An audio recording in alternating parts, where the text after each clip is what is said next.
Welcome. This is the GLC podcast. Today, we'll be talking about Cuphead with our guest, Michael. For those who don't know, Cuphead is an indie game made in 2017 of the genre run and gun, which basically means you're running and gunning enemies. Created by the Canadian developer studio MDHR, the game follows two characters, Mugman and Cuphead, who made a deal with the devil to pay casino losses, repossessing the souls of runaway debtors. The game is both single and two-player, and the game's progression isn't set to one specific path. Anyway, the ending of the game happens when the brothers steal back their soul contracts, and this causes King Dice, one of the devil's main guys, to lose a bet, and he fights back in retaliation. After he loses, the brothers confront the devil, who invites them to his team. The player is then given a decision on whether to join the devil or not. If you accept, you become the devil's lackey and the game ends. If you refuse, the devil becomes angry and a final battle ensues. And after you win, the brothers go home knowing they have nothing to fear now. Now, it's time for Michael to answer some questions we have. Is there more beyond the original game of Cuphead? And are there other playable characters besides the main two? Yeah, there's the Cuphead DLC, also known as the Delicious Last Course, where you free a spirit known as the Legendary Chalice.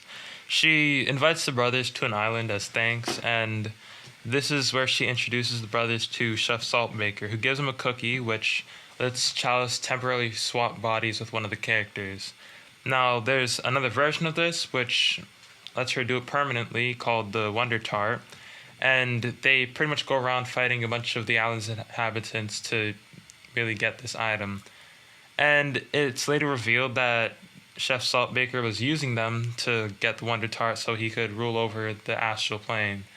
And in the end, one of the characters are taken out of play, and the two that are left have to take on the boss fight. And by the end of it, Chef Saltbaker is defeated, and in the end of the story, Chalice decides to stop searching for the Wonder Tart and instead tries to go for the astral cookie, which instead of swapping bodies with someone, it lets her keep her form and doesn't need a sacrifice.